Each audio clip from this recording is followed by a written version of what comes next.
Emmanuel Navon, en 1988 à Alger, feu Yasser Arafat avait déclaré l'indépendance de la Palestine. En 2009, le Premier ministre Netanyahou, lors de son discours de Bar Ilan, a admis pour la première fois l'idée d'un État palestinien. Aujourd'hui, il dit non. Pourquoi ? Il ne dit pas non. Il n'a jamais dit non.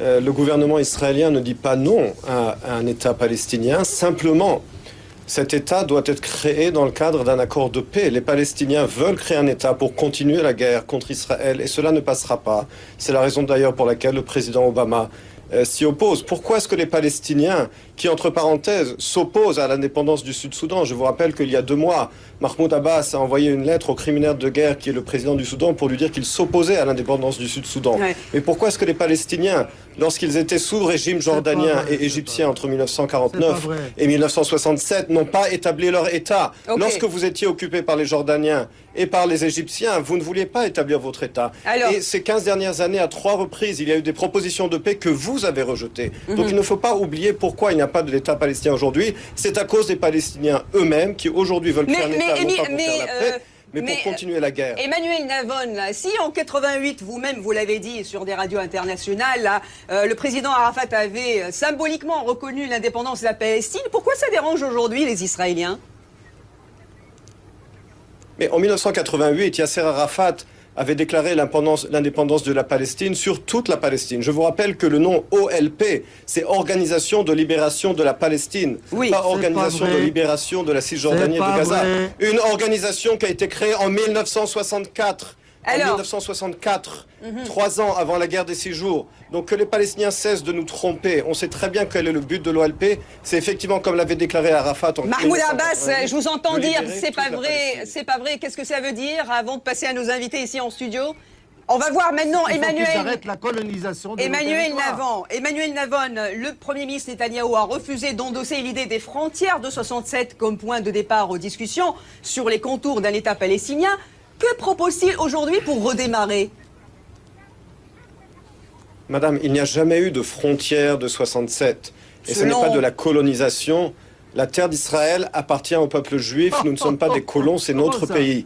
Mais nous reconnaissons, oui monsieur, la terre d'Israël appartient au peuple juif depuis 3000 ans. Maintenant, nous reconnaissons l'existence. Non, pas du tout.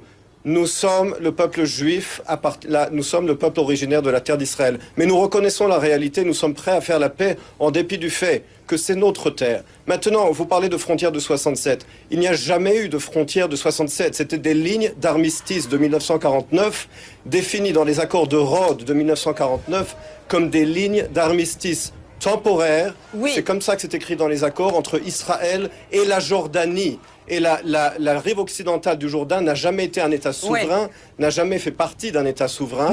Ça a été conquis par la Jordanie en 1949 et ça n'était pas une frontière internationale. Par ailleurs, la résolution 242 du Conseil de sécurité... Non, ce sont des faits. Je sais que les faits vous dérangent. Je sais que la vérité vous dérange. Mais la résolution 242 du Conseil de sécurité n'exige pas un retrait israélien à ces lignes d'armistice. Moi, je suis réfugié de Haïfa.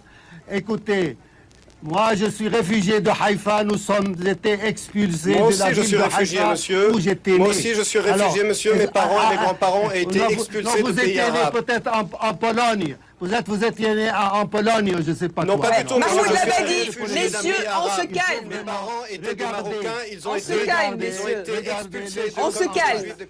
Messieurs, on se calme. Mahmoud Labadi. Vas-y au Maroc. Allez au Maroc alors. Mahmoud Labadi, avant d'aller à la pause. Ma terre est ici, c'est mon pays. Messieurs, on se calme, s'il vous plaît. Mahmoud Labadi, avant d'aller à la pause, s'il vous plaît, qu'allez-vous faire du partenaire? Allez au Maroc. Qu'allez-vous faire du partenaire Hamas, qui ne voit pas d'un bon œil le cavalier seul de Mahmoud Abbas? D'Israël. Emmanuel Navon, votre... actuel. On a compris. Emmanuel Navon, comment voyez-vous cet éventuel changement des rapports de force sur le terrain? De quel rapport de force parlez-vous?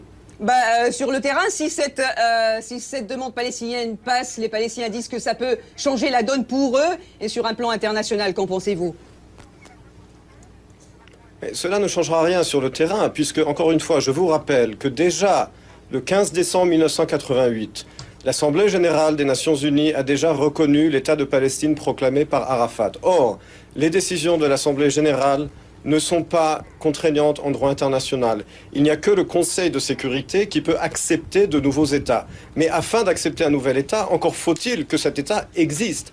Or, les Palestiniens, Mahmoud Abbas n'a pas déclaré l'indépendance d'un État palestinien, ce qui constituerait par ailleurs une violation des accords d'Oslo, et l'autorité palestinienne ne répond toujours pas à tous les critères du droit international pour être considérée comme un État. Et il y a également une raison pour laquelle... Emmanuel Navon, là, les Palestiniens ne déclarent pas son État. Les experts rappellent aussi que les Palestiniens répondent à certains critères, notamment de la Convention de Montevideo dans les années 30, à aussi ce qu'on appelle... De certains, mais pas tous. Mais j'aimerais juste une petite correction pour Monsieur Navon.